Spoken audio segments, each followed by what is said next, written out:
Bab 974. Sepertinya sedang cemburu. Rokok. Jason tersenyum tiba-tiba saat mendengar kata itu. Aku bilang, apakah kamu benar-benar begitu penakut? Wanita itu sudah melarikan diri dengan pria lain. Aku beritahu kamu, jika kamu seorang pria, kamu sudah mengikutinya saat ini. Jangan pedulikan hal yang tidak penting, kamu harus melangkah maju untuk menggenggam kesempatan ini. Menggenggam. Arthur Xiao merasa sedikit lucu saat mendengar kata ini, tetapi dia merasa pahit di hatinya yang menyebar ke seluruh dadanya, dia bahkan tidak bisa tersenyum. Ada rokok tidak? Dia bertanya lagi. Jason tidak bisa berkata-kata. Setelah keheningan yang lama, Jason mengulurkan tangan dan menyentuh saku jaketnya untuk waktu yang lama sebelum mengeluarkan sebungkus rokok dan menyerahkannya pada Arthur Xiao. Arthur Xiao mengambilnya, mengambil satu dan menggigitnya di mulutnya. Setelah menunggu lama, Jason tidak memberinya api. Arthur Xiao mengerutkan kening dan menatapnya. Jason tersenyum naif, kamu lihat aku mau ngapain? Tuan muda Ye yang duluan mencariku dengan begitu terburu-buru hingga aku lupa membawa korek api. Kamu tidak akan menyalahkanku untuk ini, kan? Arthur Xiao, tanpa korek api, kamu bawa rokok pantat. Jason, brengsek, kenapa kamu mengucapkan kata kotor? Jika kamu memiliki kemampuan, coba katakan ini di depan gadismu. Pergi. Dia melemparkan rokok kembali ke Jason dengan tidak sabar dan kebosanannya tidak berkurang sama sekali.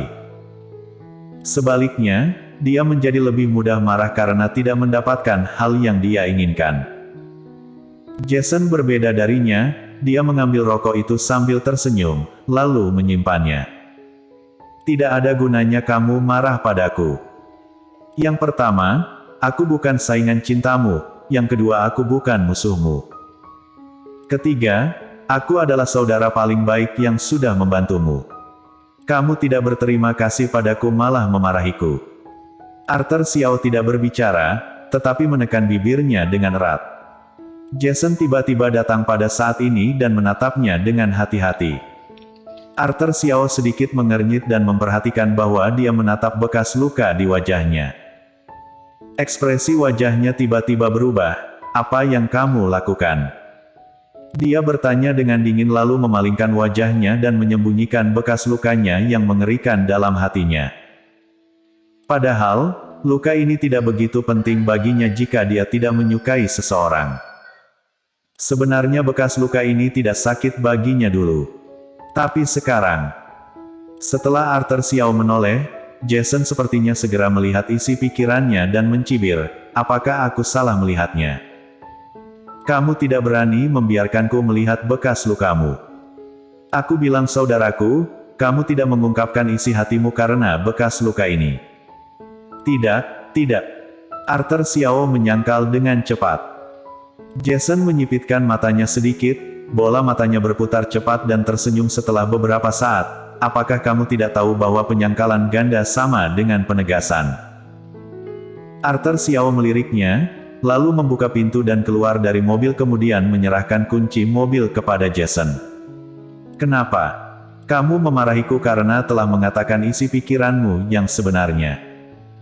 Melihat Arthur Xiao tidak menjawab, Jason mengulurkan tangannya untuk menarik ujung bajunya dan berkata, aku bilang, emangnya kenapa jika ada luka di tubuh pria?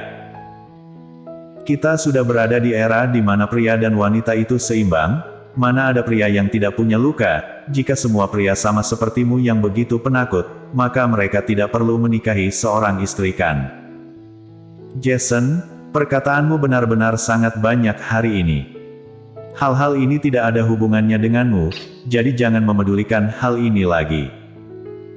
Jika kamu bukan saudaraku yang diganggu oleh cinta, apakah kamu pikir aku bersedia untuk memedulikannya?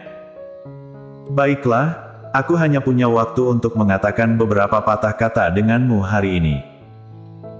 Jika kamu pergi kembali ke China di masa depan, aku tidak memiliki kesempatan bahkan jika ingin berbicara denganmu.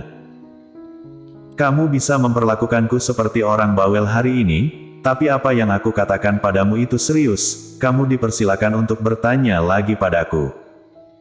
Setelah berbicara, Jason berinisiatif untuk melepaskan pakaian Arthur Xiao dan mengguncang setir dengan kedua tangannya. Sudahlah, aku pergi dulu, kita akan bertemu lagi jika ditakdirkan. Mobil itu dengan cepat menghilang ke tempat parkir bawah tanah.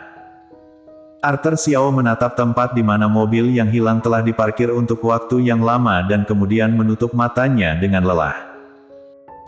Dia ingin menjadi berani tapi Gita sekarang memiliki cinta yang mendalam untuk Andre Han, jika dia menunjukkan isi hatinya saat ini, itu hanya akan merepotkannya, kan? Setelah Jason pergi, Arthur Xiao berjalan menuju lift dengan diam. Saat dia melewati tempat sampah, dia melemparkan rokok yang tidak menyala ke dalamnya. Ketika dia kembali, karena dia tidak memiliki kunci, dia hanya bisa membunyikan bel pintu, dan Gita yang membukakan pintu untuknya. Melihatnya, Gita tampak terkejut dan tiba-tiba menanggapi. "Arthur, kenapa kamu barusan kembali? Bukankah kamu kembali bersama kami tadi?" Sebuah kata kejutan naif ini seolah mendorong Arthur Xiao ke 18 tingkat neraka dalam sekejap. Dia yang tidak memiliki rasa keberadaan, apakah benar-benar memiliki kesempatan di depan Gita? Arthur Xiao merasa tidak nyaman, dan pada saat ini dia tidak bisa menunjukkan wajah tampan, tetapi dia mengangguk ringan. Untuk beberapa alasan, Gita dapat merasakan bahwa dia tidak terlalu tertarik, tetapi segera menyadari apa yang baru saja dia katakan dan menjelaskan dengan bingung. "Maaf, aku tidak menyadari kamu tidak naik bersama kami, aku hanya..." "Tidak apa-apa." Arthur Xiao meliriknya dan berkata dengan dingin, "Semua perhatianmu telah tertuju pada Tuan Han. Itu normal jika kamu tidak memperhatikanku." Gita terdiam dan berdiri di sana dengan pandangan kosong, perlahan mencerna kata-kata Arthur Xiao. Sebelum dia bisa memahaminya, Arthur Xiao sudah melepas sepatunya dan masuk. Gita berdiri sendiri dan berpikir sejenak, dan akhirnya mengerti. Arthur Xiao sepertinya marah. "Semua perhatianmu tertuju pada Tuan Han, itu normal jika kamu tidak memperhatikanku." Kalimat ini terdengar aneh dan asam. Kenapa terasa seperti sedang cemburu? Cemburu. Gita terkejut, tanpa sadar menjambak rambutnya. Arthur Xiao cemburu. Ini tidak mungkin. Dia telah bertanya padanya sebelumnya. Arthur sama sekali tidak menyukainya dan kebaikan padanya hanya berharap Gita bisa mengatakan sesuatu yang baik untuknya. Jadi, kenapa dia marah? Atau dia terlalu banyak berpikir? Gita menggaruk kepalanya dan kembali ke kamar. Di sofa hanya ada Andre Han yang sedang membaca informasi. Audrey Han dan Golden Ye sudah kembali ke kamar setelah mereka kembali. Ketika Arthur Xiao melihat Andre Han, dia mengerutkan bibir tipisnya dan ingin segera kembali ke kamar dengan ekspresi dingin, tetapi tiba-tiba teringat bahwa tidak ada ruang untuknya sama sekali. Merasa tak berdaya, Arthur Xiao hanya bisa memilih tempat duduk. Ruang tamu sangat sepi, begitu Gita kembali. Dia melihat Andre Han dan Arthur Xiao sendirian, jadi dia bergegas kembali ke kamarnya. Suasana canggung ini berlangsung lama, sampai ketika semua orang hendak makan siang, Gita berjalan ke dapur untuk bersiap. Arthur Xiao yang diasingkan hingga menjadi orang transparan, tergerak hatinya saat melihat Gita memasuki dapur. Gadis ini benar-benar bodoh, dia jelas baru sembuh dari penyakitnya, mengapa dia memasuki dapur lagi? Dia mau membujuknya, tetapi Andre Han yang duduk di seberang sama sekali tidak tergerak oleh hal tersebut. Dia tidak bisa menahan diri untuk tidak mengerutkan kening. Dia ingin mengatakan sesuatu tetapi mendapati bahwa dia tampaknya tidak memiliki pendirian dan hanya bisa menelan perkataannya kembali.